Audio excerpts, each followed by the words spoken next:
Hey guys, I'm back with a new video. In this video, let us talk about fonts in HTML. Now you must have seen different fonts being used in the text that you read on a daily basis, be it on the internet or some paper book. Now choosing the right font is very important because it can enhance the overall look and feel of your website. So in this video, I would cover everything regarding fonts, namely styling the fonts, embedding custom Google fonts, and more. In the previous video, we basically covered the formatting of text. In this video, our focus would mostly be on fonts. So let us create a new folder and name it as 8.fonts. And inside this folder, let us create a new file and name it as fontsdemo.html. And then right next to it, let us create a CSS file and name it as styles.css. So let us head over to our newly created HTML file. So right here, let us quickly scaffold our basic HTML boilerplate. So type exclamation and press tab. And this gives us the basic code to begin with. So let us give the title for the document as fonts demo. So right here, let us link our external CSS file for our markup. So link styles.css. So let us start by adding a heading. So an h1 element. So working with fonts. And right below that, let us add a paragraph with some dummy content. So lorem 50. Now let us head over to our styles.css and target the p element first. And the very first property that I would like to talk about is the font family. With this, we can change the font that we want to use on our web page. Generally speaking, we have three types of fonts, namely the serif fonts, sans serif, and the monospace fonts. We do have other types as well, but they are not relevant for us. So let us first talk about the serif fonts. So serif fonts are those fonts that have a small stroke at the edges of each character. So here you can see a stroke. Now these fonts are a bit more professional and formal. They are often used in books, magazines, and newspapers. So examples for this can be Times New Roman, Georgia, Garamond. So these are a couple of fonts that come under serif type. Now we do have other fonts as well that come under serif type, but you can try them to see how they look. Next we have the sans serif fonts, which do not have these strokes at the edges of each character.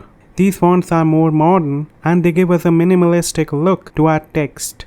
Now some of the popular fonts that come under the sans serif type are Roboto, Arial, Helvetica, and many more. Next we have the monospace fonts. By mono, we mean that each character that we have in the text has only one space, meaning that the width of each character for the text that comes under this type is exactly the same, right? So some of the fonts that come under this type are Consolas, Courier, Monaco. So let us head over to Visual Studio Code and let us set the font family property. You can see that VS Code automatically suggests us some fonts that we can use for our text. These fonts are called as the web safe fonts because these fonts are available in most of the computers that are out there. So let us select one of the fonts. So let me select this one. So this gives us the entire font stack. By font stack, we mean that we can provide multiple fonts. So when the browser goes through the font family property, it first checks to see whether this first font is available with the user's computer or not. If it is available, it applies this font to the paragraph element.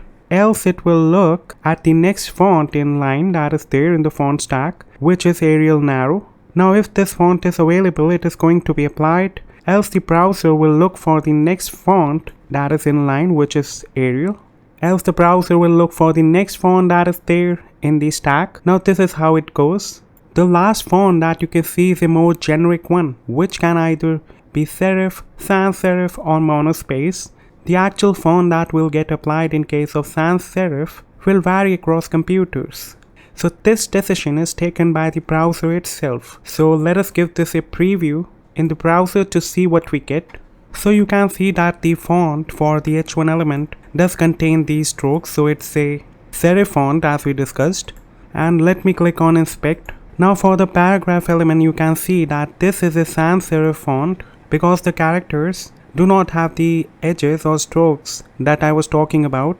Now if you want to use this font for each and every element of your web page, then it is recommended to use the font family property on the body element. This way each of our elements that we have on the page inherits the font family property from the body element and it gets applied to each one of them.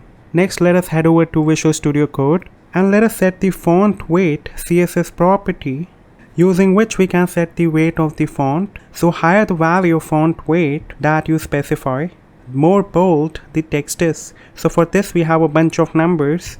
So font weight from 100 to 900. So 100 is the normal one, and if I use 900, then it is the maximum font weight that you can use. So you can see the text has become more bold. Now we also have a bunch of keywords that you can set your font weight to, but I leave this as an exercise for you to try them out. Now let us talk about our next CSS property, which is the font style property. Now the default value for the font style property is normal, but you can set this to italic to get italic text. So save the changes and give this a preview. And now you can see we are getting it italic and the font weight is 900. Next we have the font size property, using which we can change the font size for our paragraph. So let us set this to a value of 20 pixels. Font size 20 pixels. So for font size you can also use absolute or relative values, but most people prefer to use numerical values for this property. Next, if you don't want to use any of the standard fonts that we saw, you can use Google Fonts. So navigate to fonts.google.com. Now Google Fonts is a free font service that we can use for our web pages. You can go for paid ones as well, but in most cases for your needs, Google Fonts will be enough. So here you can see we can search for fonts. We can filter by categories. So if we want a serif font, we can select that and uncheck others. So now we have all the serif fonts. So let us look for Roboto Font, and you can see this is a sans serif font. You can even try the font first to see how it looks. So in order to use this font, let us grab the CDN for the font by first clicking on this and then click on select this style, and let us grab the one for regular 400. So grab these links and paste them in the head section of our HTML file. So right here. Now right inside the styles.css file, let us go right at the top and target the body element and set the font family property for the entire document to Roboto Sans Serif as the fallback font. So this is a generalized version. If the Roboto font is not available, then it will look for the sans serif font that is available within our computer. So this is how you can embed Google Fonts in your HTML file. So let us give this a preview. So now you can see on the heading we are having the Roboto font, but on the paragraph element we have our usual font, right? So let me comment this line, and let us also comment the third line, that is font style italic.